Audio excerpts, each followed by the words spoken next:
Feliz sábado. Obrigado, igualmente. No sábado passado, nós falamos sobre um respaldo muito importante.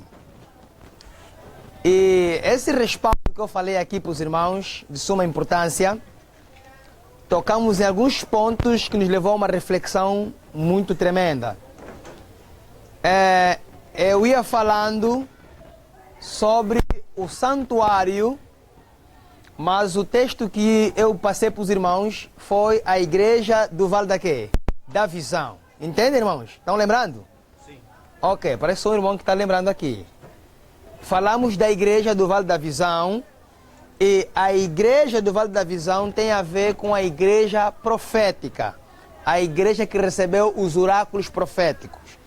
E essa igreja não é mais senão a igreja adventista do sétimo dia, porque de acordo com Apocalipse 2:17, ela tem o testemunho de Jesus e guarda o quê?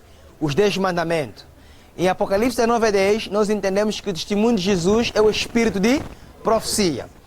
Agora, em Isaías 22, a igreja do Vale da Visão, vimos que ela está morta, mas os seus mortos não estão mortos com espada, nem na guerra. E entendemos que se os mortos não morreram à espada nem na guerra, é porque eles estão mortos de que forma? Espiritualmente.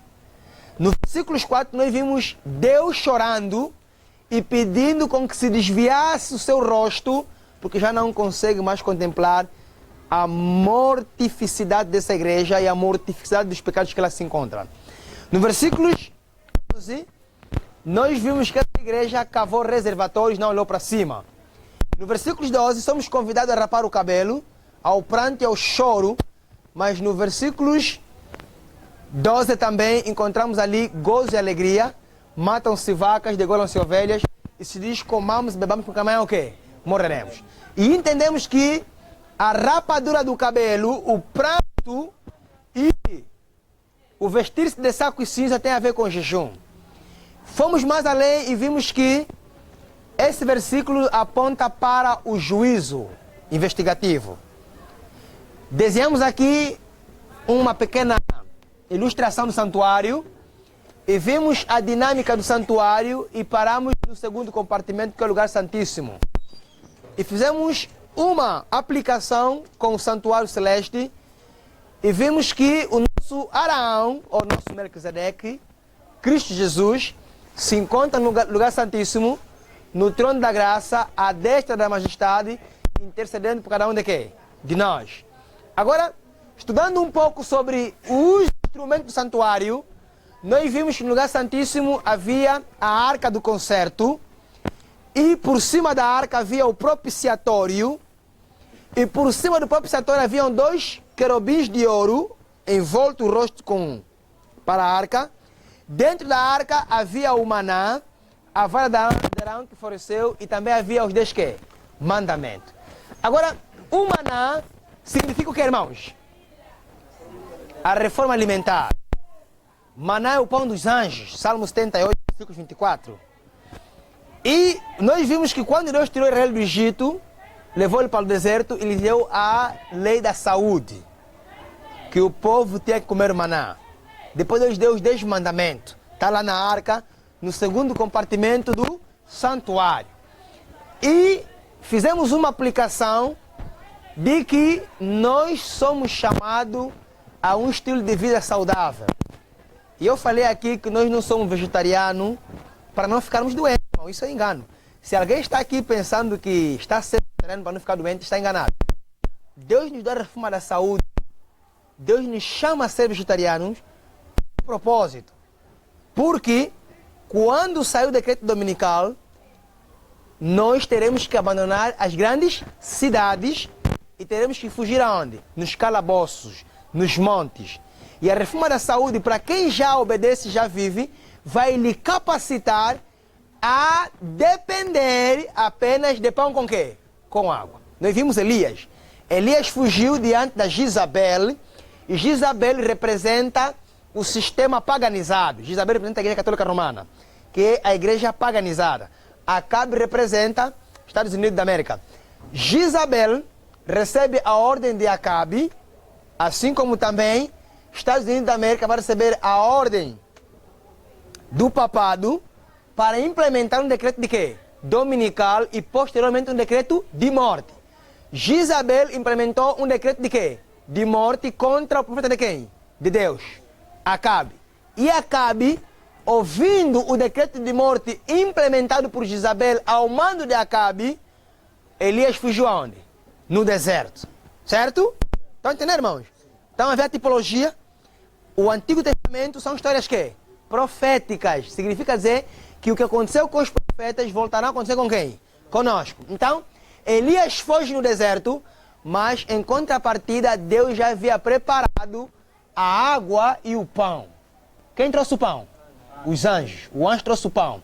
A água, Deus já havia providenciado. Então, a reforma da saúde que nós estamos lutar para aplicar na nossa vida vai nos capacitar para vivermos no deserto no período da perseguição só de água e pão. Os anjos vão trazer pão e vão trazer água. Agora, quem não está acostumado já com a alimentação vegetariana ou quem não tiver papilas gustativas com base no alimento que Deus nos quer levar a comer, não vai resistir o viver nos calabouços só de pão e água. Então, não nos iludamos de que estamos a ser vegetarianos para não ficar doente, irmão. Não é isso o propósito verdadeiro. Então, o primeiro Elias teve essa experiência e foi para o céu. Depois surge o segundo Elias. Quem é o segundo Elias? João Batista. Veio com o mesmo espírito do primeiro quê? Elias. Ele comia quê? Alfarroba e gafanhoto. Só que não são gafanhotos, não. São frutos silvestres. Não é gafanhoto de gafanhoto. E João era muito simples. Também lambia mel. E João vestia roupa de camelo. Aí tem a ver com a simplicidade no vestuário. A reforma do vestuário. Agora, surge o terceiro Elias. Quem é o terceiro Elias? Somos nós. O irmão e eu somos o terceiro Elias. Então, do mesmo jeito que Deus chamou o primeiro Elias a viver, chamou o segundo Elias a viver, ele chama o terceiro Elias a viver. E a mensagem do primeiro Elias era contra quê? O paganismo. A mensagem do segundo Elias também tinha a ver com o paganismo religioso no tempo dos judeus, tinha a ver com a preparação da primeira vinda e tinha a ver com a reforma espiritual, a mensagem da justiça pela quê? Pela fé. E a mensagem é a mesma, irmãos. Nós temos que combater o paganismo no mundo, na igreja, temos que incentivar a preparação para a chuva seródia, a recepção da vinda do Messias, Cristo nesse caso, e também levar o povo a um revivamento e uma reforma espiritual. Então, esse é o resumo do que nós falamos no estudo passado, fora do contexto daquilo que estamos a falar sobre o Apocalipse. E entendemos aqui, saímos aqui compreendidos. Agora vamos abrir Apocalipse, capítulo 3. Apocalipse, capítulo 3, onde é o nosso ponto de partida. Apocalipse, capítulo 3, não é? Perdão, capítulo 2, não é 3 não, capítulo 2. Apocalipse, capítulo 2. Vamos ler os versículos 12 até os versículos 17. E vamos analisar esta carta à igreja de quê? Pérgamo, certo? Ok. Apocalipse, capítulo 2, versículos 12 até 17. Diz assim, versículos 12 até 17. E ao anjo da igreja que está aonde? Escreve. Isto diz aquele que tem a espada aguda de quantos fios?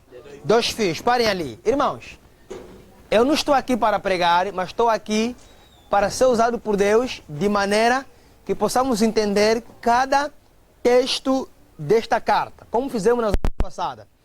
Se vocês repararem, cada introdução tem a ver com a necessidade de cada igreja. Jesus dirige esta carta à igreja de Pérgamo. Em primeiro lugar, nós temos que entender o que significa Pérgamo.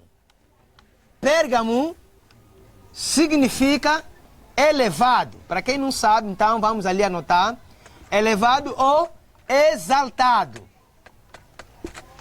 Este é o significado de Pérgamo? Não é?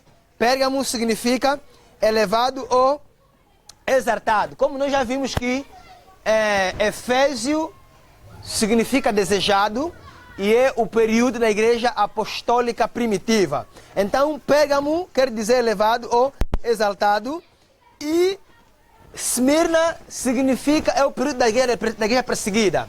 Não é? O período em que houve perseguição dentro da igreja. Agora, Jesus, se os irmãos perceberem, o versículo 12 diz: ao anjo que está na igreja de Pérgamo escreve, isto diz aquele que tem a espada de 2 gumes, ou de 2 fios. O que significa espada? Vamos abrir Hebreus capítulo 4. Hebreus capítulo 4. Vamos entender o que significa espada e o porquê da introdução que Jesus se apresenta como aquele que tem a espada de 2 gumes. Hebreus capítulo 4, versículos 12. Diz assim: porque a palavra de Deus é viva e o quê? E mais penetrante que o quê, irmãos? Que a espada alguma de 2 quê? Gumes. Parem ali, viu só? Jesus diz aqui à igreja de Pérgamo que eu sou aquele que tem a espada de 2 quê? Gumes. Agora, Hebreus 4:12 nos dá a entender que a espada de 2 gumes representa o quê? A palavra de Deus. Então quer dizer que Pérgamo é o período em que havia escassez da palavra de quem? De Deus. Estou entendendo uma coisa, irmãos? É por isso que a introdução Jesus diz como? Eu sou aquele que tem a espada de 2 gumes. E Hebreus nos diz que a espada de 2 gumes é a palavra de Deus. Então, no período de Pérgamo, a palavra de Deus havia desaparecido neste período. Por quê? Porque no período de Esmirna houve o que, irmãos? Perseguição. E vimos que Esmirna é o período de 313 até o 538. E na época do 500, não é? E 38 é aqui onde depois se alarga até 1790 quê? 98, que é o período da supremacia quê? Papal. Então, se é Éfeso, como nós já vimos no estudo anterior, é o período da igreja apostólica primitiva, em Éfeso os apóstolos defenderam acerrimamente o quê? A verdade pura como ela é em Cristo Jesus. É por isso que se nós conectarmos com o cavalo branco, vimos ali que o cavalo é branco e o branco significa o quê? Pureza. Então, de acordo com o Apocalipse 6, no primeiro selo aberto, o cavalo branco, é o período da doutrina pura. Uma doutrina que Cristo implementara na igreja apostólica primitiva e os apóstolos defenderam acerrimamente o evangelho eterno, a verdade presente dos seus dias, e não permitiram que os nicolaítas subsaíssem nesse período e que não entrassem as heresias na sua época. Já em Esmirna, não é? Já em Esmirna, nós vimos aqui que se acende uma quê? Uma perseguição contra a igreja nesta fase. Eles foram perseguir terrivelmente, foram mortos por causa da palavra de Deus. É por isso que temos ali, tu és pobre, mas és quê? És rico. Os apóstolos aqui, a igreja tornou pobre fisicamente porque o Estado confiscou os bens, mas ela era rica porque ela tinha uma fé consistente, não assim diz o Senhor.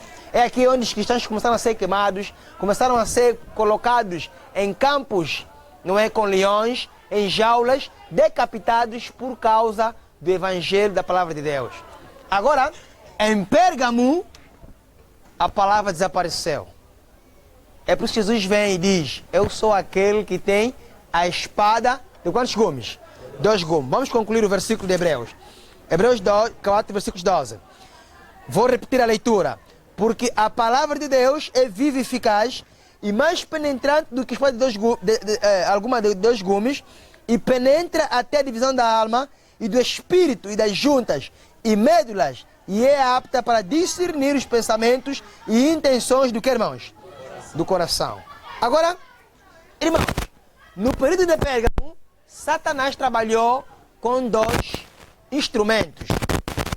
Neste período aqui, Satanás trabalhou com 2 instrumentos para poder derrubar a palavra de Deus, na qual Cristo se apresenta como sendo a espada de 2 gumes.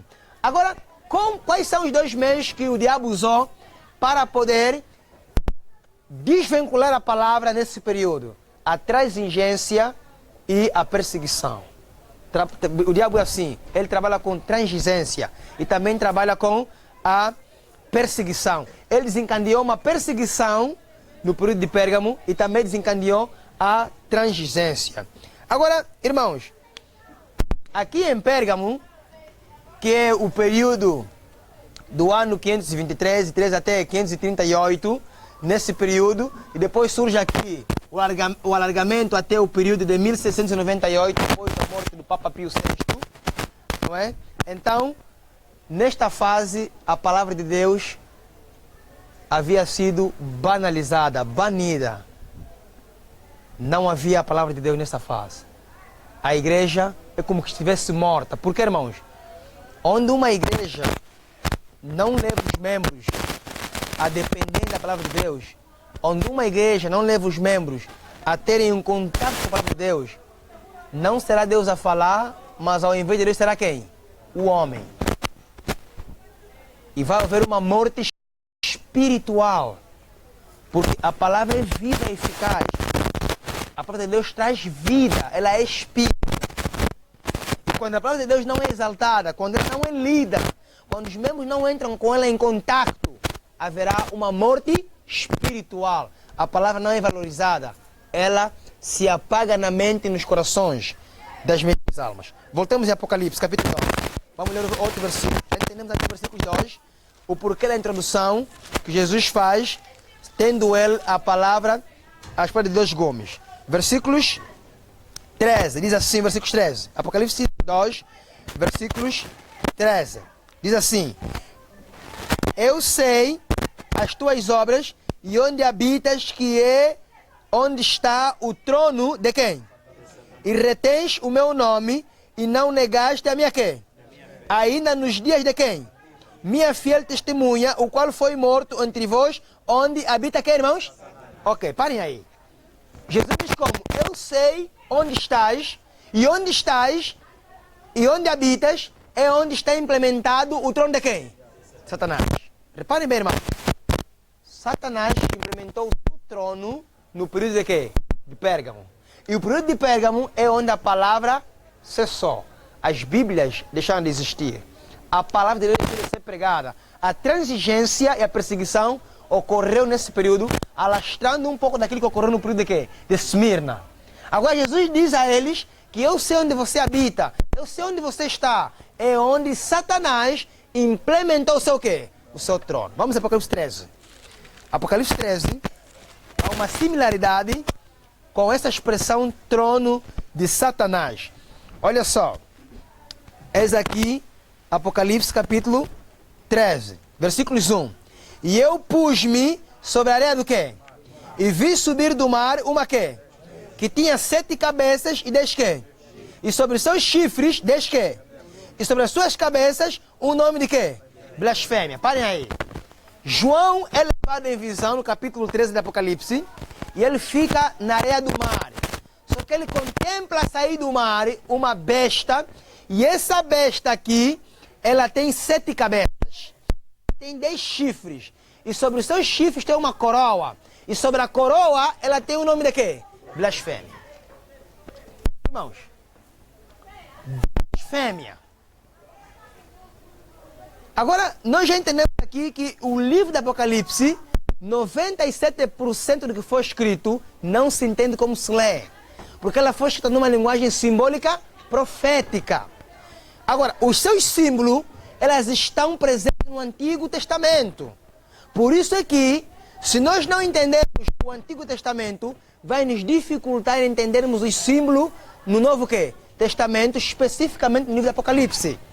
E já entendemos que Daniel é o livro selado e Apocalipse é o livro quê? Aberto. Agora, o que significa blasfêmia? Já falamos aqui numa aula passada, demais repetir. Vamos no livro de Marcos, sem desmarcar em Apocalipse, colocam lá um objeto. No livro de Marcos, capítulo 2, vamos entender o que é esse nome de blasfêmia. Por que essa besta, ela tem uma coroa e na sua coroa tem um nome de blasfêmia. Marcos, capítulo 2, não é? Marcos, capítulo 2, versículos 3 até o versículos 8. Mas vamos até o versículos 7 melhor. Diz assim: e vieram ter com ele quem? Jesus, conduziu um paralítico trazido por um quarto. E não podendo aproximar-se dele por causa da multidão, descobriram o telhado onde estava e fazendo um buraco, baixaram o leito.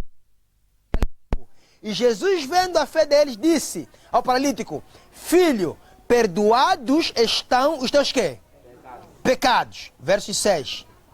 E estava ali assentado alguns dos escribas que arrazoavam em seus corações, dizendo: por que diz este assim o que, irmãos? Blasfêmia! Quem pode perdoar pecados senão quem? Agora aqui estamos entendendo uma coisa. A besta que subiu do mar, que tem 7 cabeças e 10 chifres, e uma coroa, e na coroa um nome de blasfêmia, entendemos que blasfêmia significa o que, irmãos? Colocar-se no lugar de quem? De Deus, porque só Deus é que pode perdoar o quê? Pecados. Então, os judeus sabiam que Cristo, ao perdoar pecado, estava a colocar-se no lugar de quem? De Deus, e aquilo era o quê? Blasfêmia. Agora, irmãos, besta é um animal de 4 patas. Um cão é uma quê? É uma besta. Então, se besta é um animal, se nós viajarmos Daniel capítulo 7, vamos Daniel capítulo 7, Daniel capítulo 7, sem desmarcar o Apocalipse, que é o nosso foco de estudo. Estamos aqui apenas a entender algumas expressões um pouco difíceis, e profecia é mesmo assim. Daniel capítulo 7, Daniel depois de Ezequiel. Daniel capítulo 7, versículos 17, diz assim. Primeiro vamos ler os versículos 2 e os versículos 3. Diz assim: falou Daniel e disse: eu estava olhando na minha visão da noite, e eis que os 4 ventos do céu combatiam aonde, irmãos? E quatro o quê? Grandes, diferentes, um dos quê? Subiam da onde? Olha só, João vê a sair do mar uma quê? Uma besta. Daniel também vê 4 animais grandes combatendo no mar. Isso é visão. E visão é simbólica. Agora, Daniel, ao ver esses animais combaterem no mar, ele não entendeu o que significavam esses animais. Então, ele pediu uma explicação ao anjo que lhe revelou esta visão. Olha o versículo 17. Daniel 7, 17. Estes grandes animais, que são 4 o que, irmãos? Que se levantarão daqui. Agora voltemos ao Apocalipse 3.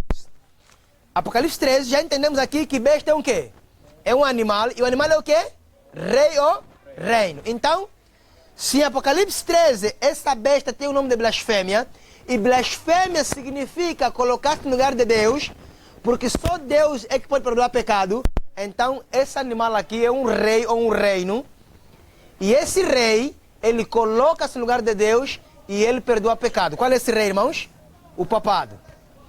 O Papa é o único elemento na face da terra que se coloca no lugar de Deus e que procura ter as mesmas prerrogativas que Deus tem em perdoar o quê? Pecado. E eu falei aqui nos estudos como é que está sistematizado o sistema católico dentro do contexto dessa blasfêmia. Falamos aqui, num dos estudos passados, em que na Igreja Católica Romana, a blasfêmia que é cometida dentro do contexto do Apocalipse, que é essa besta subiu do mar, nós já vimos que o cidadão comum, um membro natural, um membro católico, quando ele comete pecados, ele acumula os pecados. E ele tem uma data que ele vai até ao confiscatório e lá ele se encontra com quem? Com o padre, certo? Com o padre. O padre é o elemento que fica no confiscatório para receber o comum. Então, o membro comum, ele vai a quem? Ao padre e confessa seu quê? Pecado. Só que por outra, o padre também tem a quem ele se confessa. A quem se confessa o padre? Ao bispo. O padre confessa ao bispo e o bispo também tem a quem ele se confessa. A quem confessa o bispo? Ao arcebispo. Arcebispo recebe a confissão do bispo. Só que também o arcebispo também tem a quem ele se confessa. A quem ele se confessa? A quem, irmãos? Ao diabo já. Não, os irmãos estão a esquecer a matéria. Ele vai ao cardeal. Certo? Sim. Cardeal. Eu vou explicar aqui cardeal. Irmãos, no Vaticano existem muitos cardeais ou não? Existem muitos cardeais. Aqueles cardeais ali, eles estão ali e quando há eleição para o novo Papa, todos concorrem. Ele é só cardeal porque não subiu num nível superior. O mesmo São Francisco, ele também é um cardeal. Só que como ele ganhou as eleições, atingiu um outro nível e um outro nome lhe foi atribuído a quê? Papa.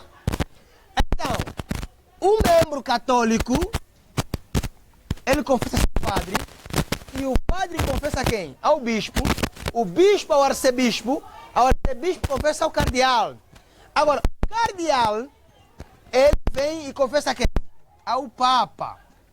Só que o Papa confessa. O Papa, por sua vez, ele confessa a quem? Ao Papa Negro. Né? Já falamos aqui que o Papa Negro, ele não é negro como nós estamos aqui, somos negros, não. Ele é o lado oculto dos papas visível. Esse Papa Negro aqui, ele é um jesuíta, não é? Se bem também, jesuíta, se bem também que esse Papa Francisco, ele é um jesuíta, e é o primeiro jesuíta na história a declarar-se. Quem formou os jesuítas foi o Inácio de Loyola. E os jesuítas foram formados para exterminar os reformadores, os protestantes. Estão entendendo, irmãos? Inácio de Loyola, ele formou os jesuítas dentro da Igreja Católica Romana para matar todos os protestantes. O que significa protestante, irmãos? O que significa protestante? Irmão, olha só a palavra. Protestante significa o quê? Protestar contra o erro. Quando você protesta que pisar no sábado é pecado, você é um quê? Protestante. Quando você protesta que ir na discoteca é pecado, você é um protestante, irmão. Agora, nessa fase aqui, Deus levantou os reformadores, no primeiro caso como Martinho Lutero, Zwinglio, Jerônimo, Johnny Huss e tantos outros. Esses eram chamados de quê? De protestantes. Esses protestantes, eles protestaram contra os erros e doutrina da igreja quê? Católica. Estão entendendo, irmãos? Agora, Inácio de Loyola, ele cria os jesuítas para perseguir e matar quem? Os protestantes. Agora eu já falei aqui uma coisa, que a história, ela que se repete. Os mesmos jesuítas que Inácio de Loyola formou na Igreja Católica Romana para perseguir os protestantes, são os mesmos que vão perseguir os protestantes modernos. Agora, quais são os protestantes modernos? Os adventistas que estão se posicionando, os fiéis, vão nos chamar de fundamentalistas. Hoje, os fundamentalistas religiosos são quem? Os muçulmanos. Mas mais tarde ou mais cedo, eles vão nos acusar que nós somos fundamentalistas. E obviamente que nós somos, irmãos. Porque nós estamos fundamentalizados aonde? Na palavra de Deus. Estão entendendo alguma coisa, irmãos? Agora, esse Papa Negro, ele é jesuíta e também ele é luciferianista. Porque ele também confessa quem? A Lúcifer. Eu até nem podia chamar de Lúcifer, porque ele já caiu. Ao diabo. Agora estão a ver aqui, a besta que subiu do mar, ela tem 7 cabeças, tem 10 chifres e tem coroa, e na coroa tem o nome de quê? Blasfêmia. Então, já vimos em Marcos 2 que blasfêmia é colocar-se no lugar de quem? De Deus. Blasfêmia é perdoar pecado. E a única igreja na terra que perdoa pecado é a igreja quê? Católica. E o processo é esse. Os membros católicos desconhecem isso. Mas os padres sabem isso. E isso é uma realidade. Ninguém está aqui a inventar histórias. Isso é blasfêmia. Captam bem isso, irmãos.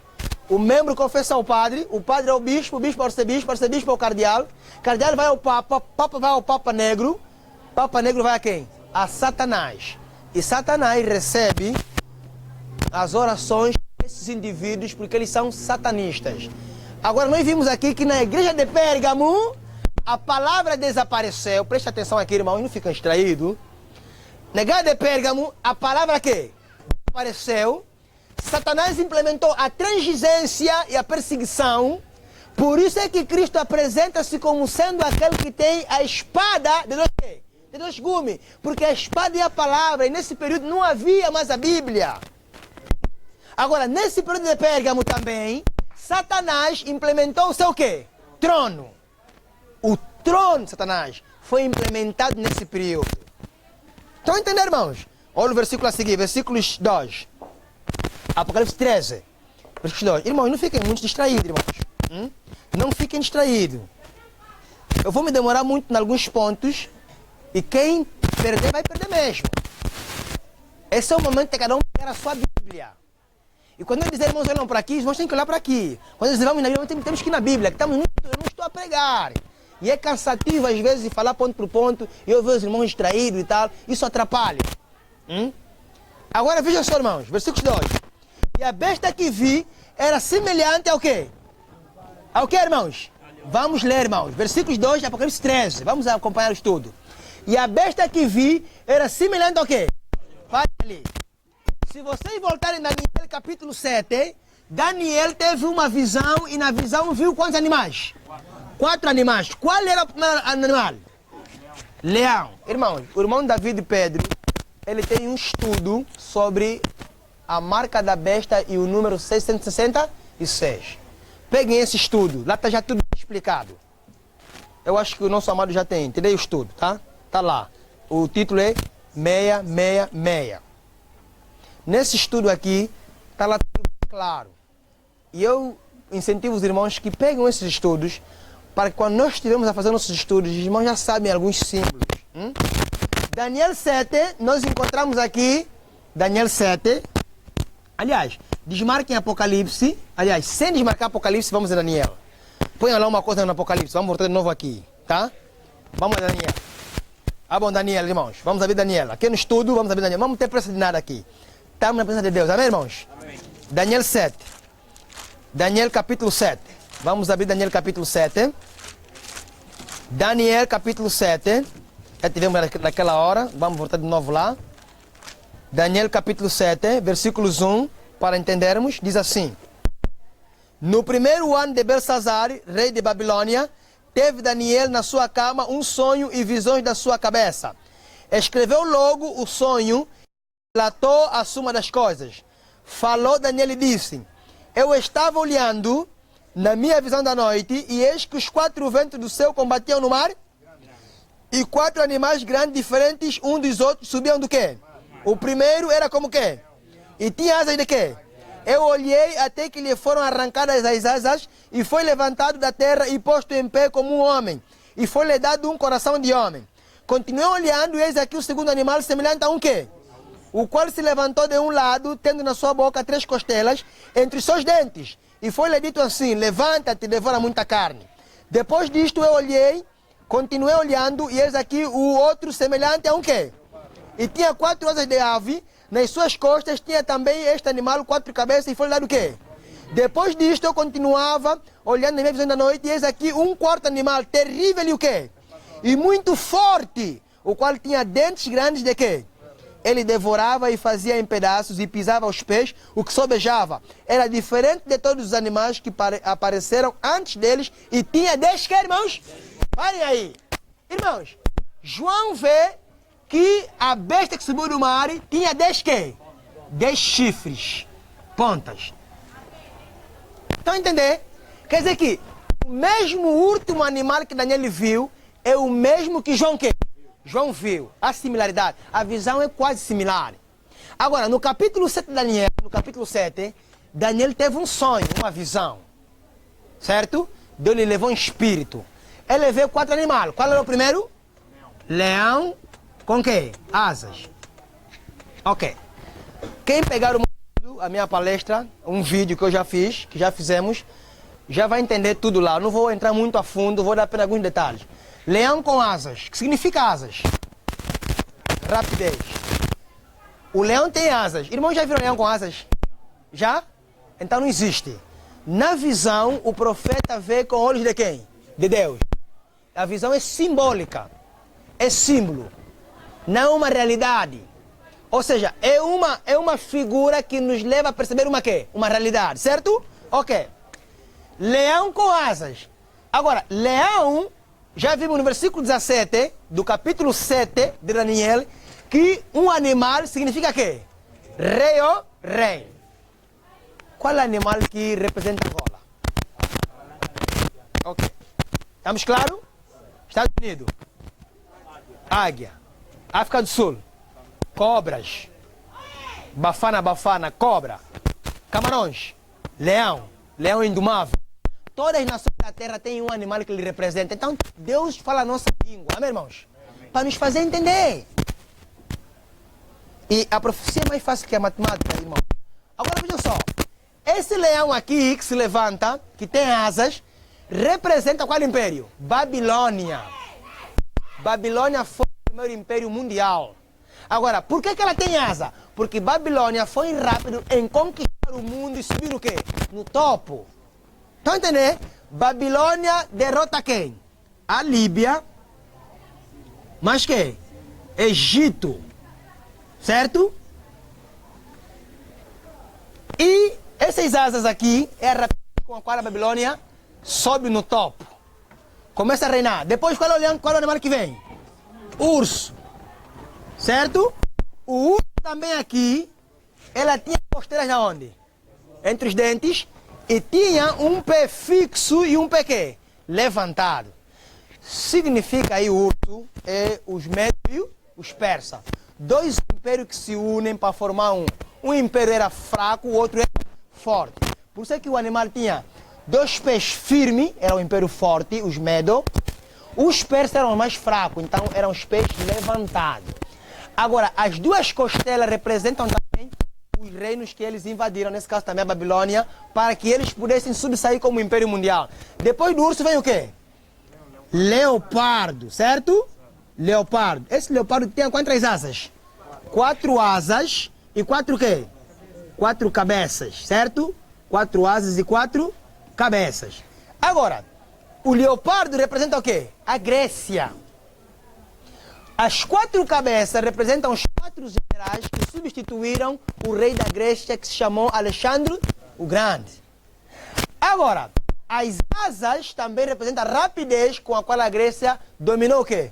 O mundo. Depois da Grécia, que é o leopardo, vem o quê? O animal que? Animal terrível e que? Expansoso. Esse animal terrível e espantoso, por que ele é terrível? Porque Daniel não conseguiu ver a sua característica. Agora, João em Apocalipse 13 nos dá a verdadeira característica desse quê? Esse animal. Voltemos agora em Apocalipse 13. Vamos lá. Agora João nos dá a verdadeira característica. É por isso que Daniel e Apocalipse é um só quê? Um só livro. Apocalipse 13. Agora veja lá bem. E a besta que vi era semelhante ao quê? Parem ali. Daniel viu o quê? Leopardo. E o que é o leopardo? Grécia. Quer dizer que a Igreja Católica Romana, o seu sistema, ela adotou o sistema da quê? Da Grécia. Estão entendendo? Ela adotou o sistema da Grécia. Por isso é que essa besta, ela aparece com a característica do quê? Do leopardo. Outra. E os seus pés como da quê? Do urso. Também adotou o sistema da quê? Dos medos e persa. E a sua boca como da quê? Também adotou o sistema de quê? Babilônia. Babilônia significa o quê? O sistema pagão da Igreja Católica veio de Babilônia. E na Babilônia, onde Nabucodonosor estabeleceu uma estátua a fim de quê? Adorar. E a Igreja Católica é a grande Babilônia. De Apocalipse 17, a grande prostituta. Então, ela aparece aqui com a característica do leão, característica do urso e característica do quê? parte, quer dizer que ela adotou as filosofias desses impérios, filosofias organizadas desses impérios. É que ela adotou. É por isso que João agora dá um esclarecimento mais profundo do capítulo de quê? De Daniel. Vamos lá, concluir o versículo. Agora, viu lá. E o dragão deu-lhe o seu quê? E o seu quê, irmão? E grande quê? Poderia. Agora, irmãos, em Pérgamo, Satanás estabeleceu o seu quê? Seu trono. Agora, quem deu o trono e o poder à Igreja Católica Romana? Satanás. Porque Apocalipse 12, versículos 9, quem é o dragão? Satanás. Então, irmãos, o poder do Papa, o poder da Igreja Católica Romana não vem de Deus. Ela vem de Satanás. Porque já vimos que é blasfêmia perdoar o quê? Agora, Cristo não cometeu blasfêmia para perdoar o pecado, porque Cristo é o divino Filho de quem? E ele tem poder no céu e na quê? E na terra, para perdoar pecado. Será que estamos entendendo aqui alguma coisa, irmãos? É por isso que... Voltemos para Apocalipse 2. Apocalipse 2. Apocalipse 2. Versículos quanto? 13. Eu sei as tuas quê? E onde habitas, que é onde está o que, irmãos? Estão a ver? Então, na igreja de Pérgamo, cadê o meu pano? Na igreja de Pérgamo, nesse período de Pérgamo, a palavra de Deus desapareceu, irmãos. A palavra de Deus foi banalizada. Por isso é que Jesus aparece como tendo a espada de dois quê? Dois gumes. Para restabelecer outra vez de novo o quê? A sua palavra. Nessa fase, os membros abandonaram a palavra. Houve uma morte espiritual. Houve uma perseguição, uma transigência. A Igreja Católica Romana estabeleceu o seu quê? O seu trono. O papado surgiu. E perseguiu a igreja com a transigência e a perseguição. É assim que o diabo faz, irmãos. E parece mentira, mas é verdade, irmãos. Todas as igrejas, elas têm multiplicidade de aplicações para o quê? Para os nossos dias. Eu fiz uma aplicação aqui no sábado passado, segundo a iluminação de Deus, que nós também estamos na fase do Efésio ao mesmo tempo, que é a fase que temos que defender o quê? O Evangelho eterno, para não entrar o erro onde? Na nossa doutrina, porque está tentando penetrar vários erros. Falei aqui de um dos grandes erros que está para entrar na igreja, ou que já entrou na igreja, a ordenação de mulher no ministério dos pastores. Falei também de um erro que entrou na nossa igreja, o transplante de sexo, os transgênero. Hoje temos pastores que não têm mais sexo de homem, mas tem sexo o quê? Mas quando ele nasceu, ele era quê? Era homem. Os transgênero. Estão entendendo, irmãos? Agora, nós estamos aqui para dizer que nós não podemos admitir paninas como paninas, tem que se arrepender. A igreja não pode batizar paninas e continuarem paninas. Ao menos que se arrependam, tornam homem, não são batizados, irmãos. Agora, irmãos, prestem bem atenção. As leis de Sodoma e Gomorra já estão aqui, a penetrar. Quando você se levantar e dizer que não, eu não concordo que esse panina seja batizado, vão te ver que você é um careta. Esse aqui é a sociedade. Quem disse que não podemos batizar os paninas? Agora, irmãos, lá na Califórnia, existe uma igreja adventista em que todos os membros do coro são transgênero, são gays, são paninas. O irmão aceitaria frequentar uma igreja em que todos os coristas são paninas? Irmão, se no Kazenga todos os coristas são paninas, eu vou acordar lá no frequento mais o Kazenga. Só pelo fato de que a igreja aceitou que os paninas fossem membros do quê? Do coro central, está cantando no coro. Então estamos no período de Éfeso para defendermos o quê? Aquilo que é correto. Agora, vamos também entrar no período de quê? De Esmirna, perseguição virá. E ao mesmo tempo estamos no período de quê? De Pérgamo, os membros adventistas já não examinam a Bíblia. A palavra já não é pregada como ela é nos nossos púlpitos. Hoje não, o irmão me segredou. Disse que foi no Kazenga, nem abriram um capítulo. Toda a pregação só foi meu irmão a falar sozinho. Nem abriram nenhum texto, abriram. E da forma como vocês entraram, da forma como vocês o quê? Saíram. Agora Jesus aparece aqui, eu tenho uma espada 2 gumes. Eu tenho uma palavra, porque nessa fase Satanás implementou o seu trono. O papado se estabeleceu, queridos irmãos. Agora, vejam o que o versículo diz aqui, versículo 13. Olha o que ele diz aqui, não é? E retens o meu nome e não negaste a minha quê? A minha fé. Apesar de que nesse período a palavra desapareceu, mas ainda assim, os membros dessa igreja, desse período, eles continuaram a defender o nome de quem? De Cristo, e continuaram a preservar o quê? A fé. Olha o que diz aí no versículos mais. E não negaste a minha fé, ainda nos dias de quem? Minha fiel quem? O qual foi morto entre vós, onde está, ou seja, onde habita quem? Agora, irmãos, presta bem atenção. Esse Antipas não existiu. É apenas uma figura que Jesus usa. Os grandes pesquisadores pesquisaram e nunca encontraram ninguém com esse nome na época apostólica. É como quando eu falei aqui sobre os Nicolaitas. Os Nicolaitas eram discípulos de Nicolau. Só que pesquisaram, nunca encontraram nenhum Nicolau na história, a não ser um dos quais fazia parte dos 7 quê? Diáconos. Então, alguns acreditam que esse Nicolau, que fazia parte dos 7 diáconos escolhido em Atos 7, havia se apostatado e ele começou a ensinar que a fornicação e o adultério não é quê?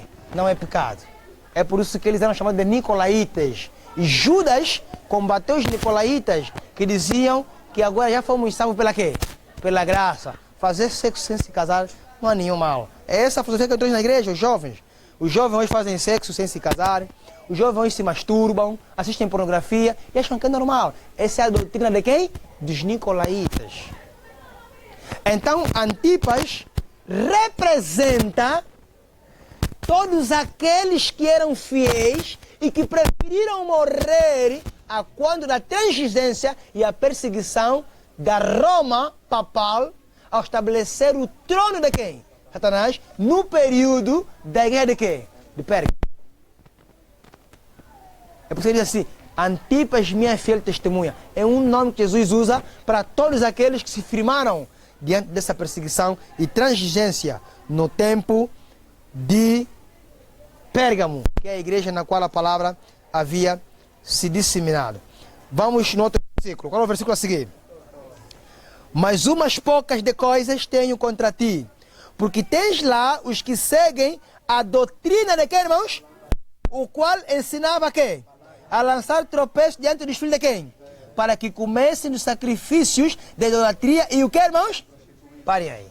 Agora, irmãos, eu tenho, porém, contra ti que lá existem alguns que ensinam doutrina de quem? Balaão. Quem foi Balaão?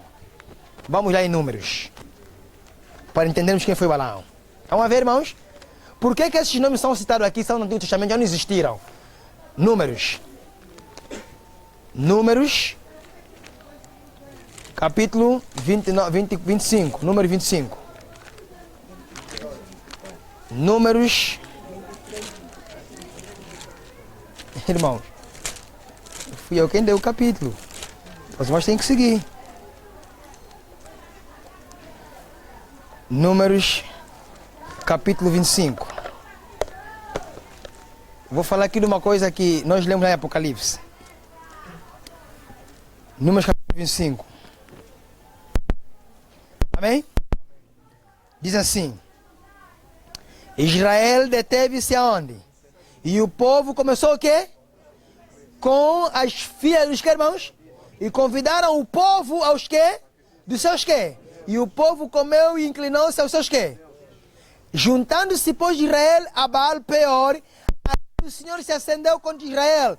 Disse o Senhor a Moisés: toma todos os cabeças do povo e enforca-os ao Senhor diante do sol. E o ardor da ira do Senhor se retirará de Israel. Então Moisés disse aos juízes de Israel: cada um mate os seus homens que se juntaram a quem?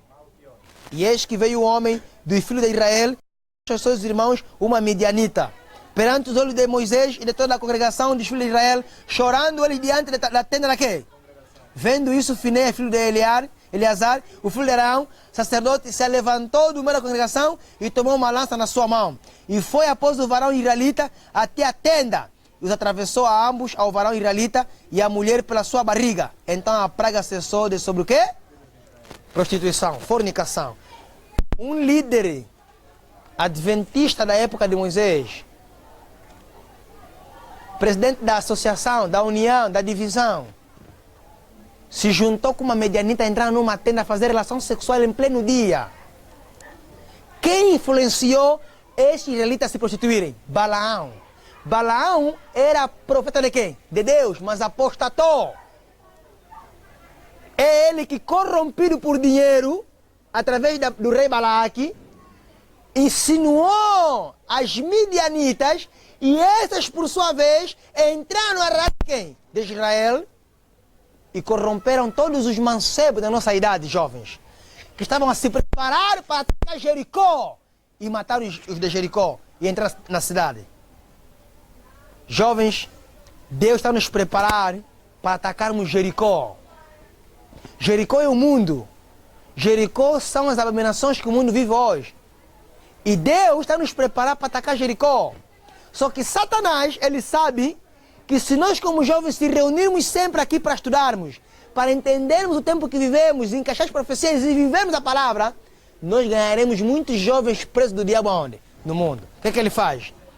Ele usa mulheres que não estão convertidas para deixar cair quem? Os obreiros. Cuidado, jovens. Nem tudo que brilha, nem toda água dá para quê? Para beber. E muitos irmãos estão aqui sentados, estão a namorar com mundanas. Estão a trazer pentecostais para namorar com ele dentro da fé. Estão a trazer do Simão Toco, estão a trazer os evangélicos para namorar com ele, dizer que vamos lhe converter. O irmão Espírito Santo. Foi esse meio que o diabo usou para deixar cair o quê? Os tropas hebreus. Nós somos guerreiros, irmão. Nós somos tropas do exército do Senhor. Deus está nos preparar para a chuva seródia, para atacarmos o mundo e tirar os jovens das trevas para a luz. Então Satanás que usou Balaão e usando Balaão, levou todos a apostatarem na prostituição. É por isso que Jesus usa a figura de Balaão e aplica em que igreja? De Pérgamo. Tenho porém contra ti. E ensinas a doutrina de quem? De Balaão. Já muitos obreiros que dizem que não, masturbação não é pecado, é uma fase para nós se conhecer como jovem, irmãos. Não, fornicação não é pecado, o pecado é só adultério, fornicação não. Irmãos, adultério é quando você é casado e comete com uma outra mulher. Fornicação é quando você é jovem e está fazendo sexo sem se casar. As duas coisas é pecado, irmãos. É pecado. E agora, há outras maneiras que nós estamos a consumir a doutrina de Balaão. Como? Através das novelas. As novelas ensinam o quê? Prostituição. A novela ensina a prostituição e a prostituição é uma doutrina de quem? De Balaão. E muitos nós estamos aqui, consumimos essas doutrinas de Balaão. Assistimos os beijos da novela, assistimos os atores a se tirarem roupas, a fazerem a sexualidade livre, assistimos os filmes da Hollywood, assistimos as pornografias, que são doutrinas de Balaão, a entrar na guerra de quê?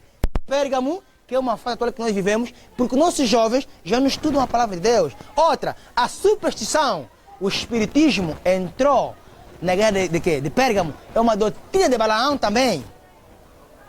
Voltemos ao Apocalipse. Jovens, Apocalipse 2. Olha o que diz aqui, irmãos. O versículo 14. Mas uns poucos de coisas tenho contra ti, porque tens lá os que seguem a doutrina de Balaão. Eles seguiam a doutrina de Balaão. Muitos estamos aqui, seguimos a doutrina de Balaão. Não é? O qual ensinava Balaque a lançar tropeços diante dos filhos de Israel, para que comessem o sacrifício da idolatria e se prostituíssem. Será que você aqui nesta tarde, você está seguindo a doutrina de Balaão? A prostituição? Será que o teu corpo é templo do Espírito Santo, está limpo, está purificado? Está preparado para receber a chuva seródia? Ou você está seguindo a doutrina de Balaão, a prostituição, a qual Balaão levou Israel a se prostituir no tempo de Moisés? E os irmãos viram qual foi o juízo de Deus aí. Todos que se prostituíram foram enforcados aonde? Ao meio-dia. Irmãos, Deus é um Deus de amor, amém? Mas há um detalhe que nós não vamos esquecer aqui. Deus não é só Deus de amor, também é Deus de justiça. Deus na sua justiça não quebra a sua misericórdia, e na sua misericórdia não quebra a sua justiça. O salário do pecado é o quê? Se nós continuarmos a pecarmos, irmãos, voluntária e deliberadamente, Deus vai nos matar. O juízo divino. Jesus, ao morrer do Calvário, ele morreu para mostrar que a lei não pode ser quê? Abolida. Quem peca quê? E ele morreu no teu e no meu lugar para que a lei continuasse permanente. Se nós estamos aqui jovens, continuamos a seguir o tanto de Balaão, que é a prostituição e a superstição, Deus vai nos tratar nos dias do juízo com muito rigor. Doutrina de Balaão, jovens, é as novelas que ensinam a prostituição. Doutrina de Balaão é a pornografia. Doutrina de Balaão é a prostituição, o sexo livre. Jovens que não se casaram a fazerem sexo. Doutrina de Balaão.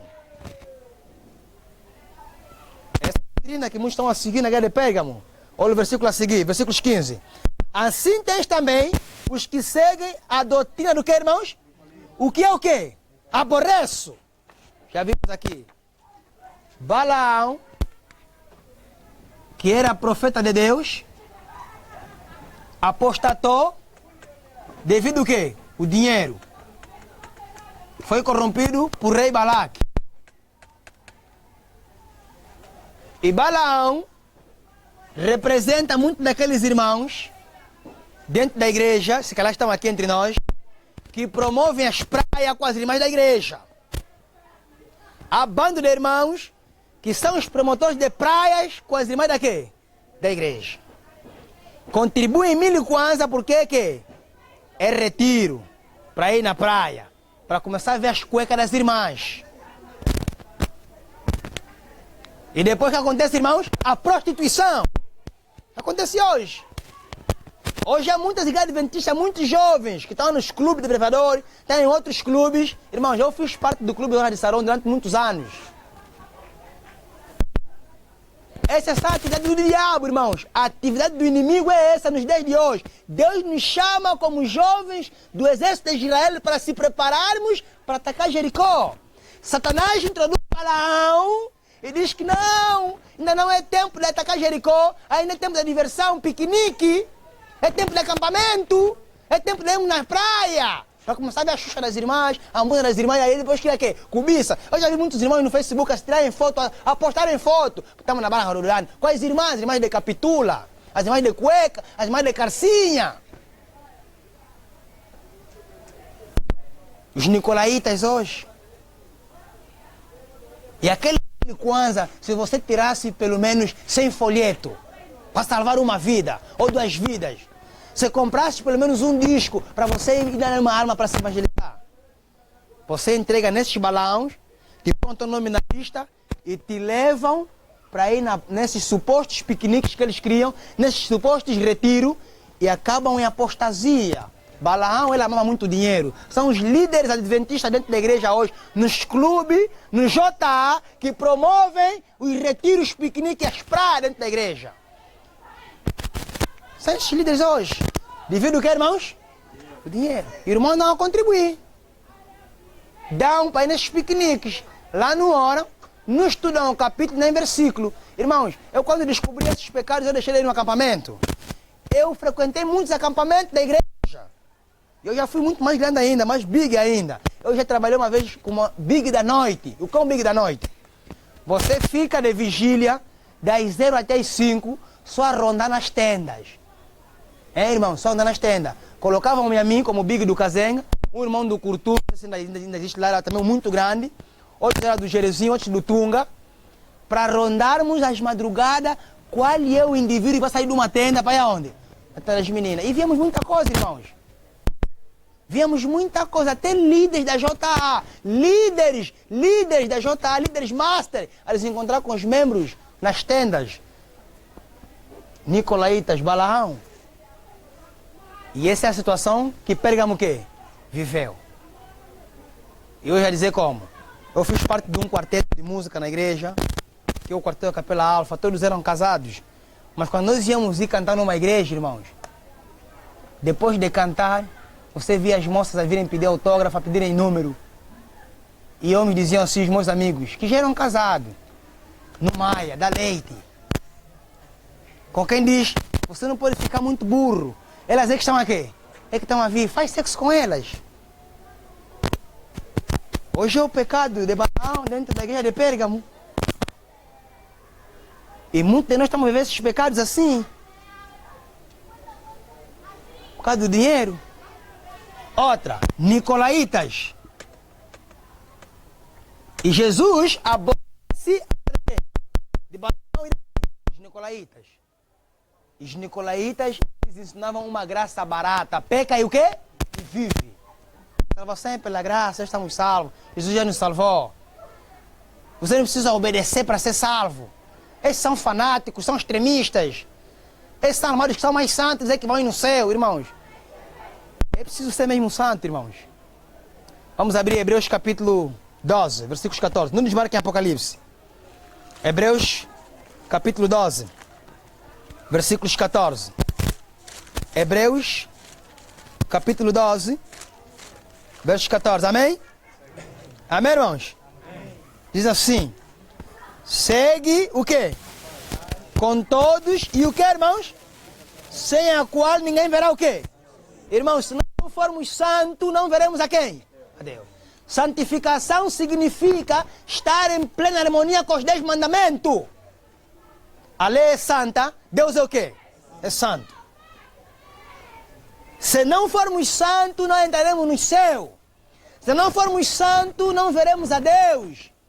Temos que ser santos, irmãos. E ser santo é guardar os mandamentos. Apocalipse 12, versículos 14. Apocalipse 12, versos 14. Amém, irmãos? Amém. Apocalipse 12, versículos 14. Perdão, 14 e 12. 14 e 12, trocam, 14 e 12. Aqui está a paciência dos pecadores. Amém, irmãos? Não. É isso? Não. De quem? Aqui estão os que guardam o quê? E a fé de quem? Quem são os santos? Os que guardam os mandamentos. Sem santificação ninguém verá a Deus, irmãos. Agora, os nicolaítas, eles ensinam que não. Jesus já morreu, irmão. Você não precisa deixar de meter calça. Você vai ficar velha. Tem que pôr calça, você é moça. Calça é para homem ou é para mulheres? Irmão, as saias é para os rapazes ou para as meninas? Como é que é a calça de menina, não a saia de rapaz? Como é que é a calça para menina, não a saia para rapazes? Os irmãos sabem por que vocês não assistem Tunesa, muitos aqui assistem Tunesa, aquelas séries como é Mana Joana, Mana não sei lá o que se metem de mulheres.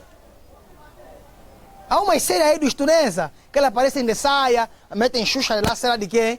Eles querem nos moldar e nos fazer aceitar para quando aprovarem uma lei sobre espanina, nós já temos como o quê? Como aceitar? Porque já nos moldaram, já nos prepara. O diabo nos prepara, para mim chama-se terrorismo estético. Ele nos prepara a mente. E muitos de nós temos aquelas séries nos nossos telefones, muitos de nós rimos com aquelas séries. Isso é blasfêmia, eles estão a zombar de Deus. Muitos de nós temos aquelas pedras do canal do show, aquela para sair de saia. Estão a nos moldar porque a televisão nos molda ao padrão do mundo. Então, jovens, hein? Agora, olha o que está aqui, santificação. E hoje aparecem indivíduos como Nicolaitas, como Balaão, e nos introduzem essas heresias dentro da igreja e acham que não, tudo é normal. Hein? Tem que fazer sexo, tem que experimentar, tem que fazer com a irmã, porque às vezes vou levar, dizem como? Não podemos levar galinha no saco, né? Não é isso que dizem? Metem quê? Tem que fazer no saco. Quer dizer, experimentar, que não devemos experimentar. Voltemos ao Apocalipse 2. Já entendemos ali o que significa Balaão. O que significa Nicolaíta, já soubemos isso. Olha os versículos 16. Arrepende-te, o quê? Quando não, em breve viverei a ti, e contra eles batalharei com a espada da minha quê? Já entendemos aqui o que é espada. Irmãos, em toda fase, Deus faz ameaça advertência. E também Deus faz um convite para o quê? O arrependimento. E Deus chamou essa igreja ao arrependimento. A igreja de Pérgamo é a igreja do período do ano 513 até 538. É nesse período aqui onde o diabo usou a transigência e a perseguição. E é nesse período aqui onde se implementou o trono de quem? Satanás, o papado. Porque no ano 513 é nessa data onde foi promulgada a primeira lei dominical pelo imperador Domingos que? Constantino. Nessa data aqui, no ano 513. Constantino já havia levantado um decreto dominical. Porque de 503 até 513 são quantos anos? São 10 anos. E é a fase de que período? Esmirna, certo? O diabo lançará algum de vós na prisão durante quanto tempo? 10 dias. Ser fiel até a morte, dar-te aí o quê? A vida. 10 dias. Ezequiel capítulo 4, sim. Efésios ou Esmirna? Exatamente. Estamos aqui dentro desse contexto. Sim, 503. 503 a 513. E tirados o 3, com quem são 10 anos. Cada dia 1 ano. Ezequiel 4, versículo 6. E é nessa fase aqui, certo? Onde houve uma quê? Uma terrível perseguição. Agora, aqui alarga-se até 530 quê? E 38, onde já Satanás começa a estabelecer o seu quê? O seu trono na igreja de Pérgamo. Já não existe a palavra de Deus aqui. A transigência, a perseguição penetra. Estão a perceber, irmãos?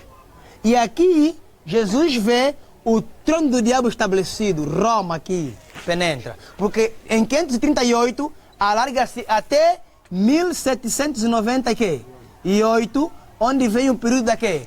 Da supremacia papal. A idade que? Média. Essa data vamos ver mais. Daniel 11 e Apocalipse 11. É a mesma coisa. As duas testemunhas. Daniel 11 e Apocalipse 11 é uma coisa. Já falamos aqui que Apocalipse e Daniel é só um livro. Um é a profecia e outro é o quê? A revelação. Versículo 17. Quem tem ouvidos, ouça o que o Espírito diz. Ao que vencer, darei eu a comer do maná escondido e dar-lhe-ei uma pedra branca e na pedra um novo quê? Escrito, o qual ninguém conhece, senão aquele que o pode quê? Receber. Falamos aqui no sábado passado sobre o quê? O maná. E onde estava o maná, irmão? Na arca. O que significa maná? Para os anjos. Reforma da quê? Da saúde. E fizemos aqui uma aplicação, já repeti aqui no princípio. E eu falei aqui que a reforma da saúde não é para nós não ficarmos doentes, é para nos capacitar para quando sair o decreto dominical e o decreto de morte, ao fugirmos nos montes, a nos capacitar a dependermos do pão e água. Imagina o irmão que está acostumado a comer carne, peixe, a beber gasosa, as Coca-Colas. Irmãos, se eu pudesse explicar bem como é que é a Coca-Cola e como é que é a Red Bull, eu colocaria o André aqui, porque ele trabalha numa empresa de publicidade e ele vê como é que as colegas deles, e ele vê como é que a Coca-Cola lá é, quando colocam no chão aquele veneno. E muitos de nós estamos a beber Coca-Cola, irmãos. Beber Coca-Cola é pecado terrível. É cocaína. Irmãos, quando nós se acostumamos com esses alimentos e não queremos dar um passo, não queremos largar esses alimentos, nós não vamos subsistir como Elias subsistiu do pão e água. E os anjos não nos darão o pão, irmãos. E eu falei aqui que a nossa água e o nosso pão estão preparados. Amém, irmãos? Estão preparados. Agora, irmãos, se nós vencermos, nós comeremos o maná. E o maná no santuário terrestre estava dentro da arca. Se nós vencermos, irmãos, nós receberemos uma pedra branca e na pedra estará um novo quê? um novo nome. O meu nome não será mais Davi, eu terei um outro nome de acordo com o caráter que eu vou dar a Deus aqui na face da terra e as experiências que eu vou viver, irmãos. Não haverá 2 Pedro, não pode haver 2 Pedro, nem 2 David, nem 5 Abraão. Receberemos nomes diferentes. E se os irmãos lerem o livro Vida e Ensino, vocês vão ver que Jesus não será mais chamado de quê? Jesus. Jesus é um nome atribuído. Quem atribui esse nome é o Espírito Santo através de Gabriel. O seu nome será Jesus, que significa Deus salva. Não terá mais ninguém para salvar, então o nome não terá mais significado. O Espírito Santo é o Pai de Jesus. Ele é quem atribui esse nome de Jesus. E ele não será mais chamado Jesus. Ellen White afirma isso no livro Vida e Ensino. Não será mais. Todos nós teremos nomes diferentes. E há um hino novo aí. Há um novo nome na quê? Na glória.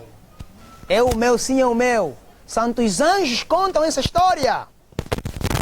Pois fui perdoado. E agora o quê? Irmãos? Fui perdoado e agora? Estão a ver essa dificuldade? De tanto ouvirem rock da Rafaela Pinho, não escutam o hinário. Nem conhecemos os hinos. O nosso hino é doutrina, irmãos. Aquele hino não foi escrito à toa. É baseado aqui no Apocalipse 2,17. Um novo nome da glória. Esta é a revelação, fiel à interpretação. Palavra do Senhor na nossa oração. Amém?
Bíblia, dela eu preciso.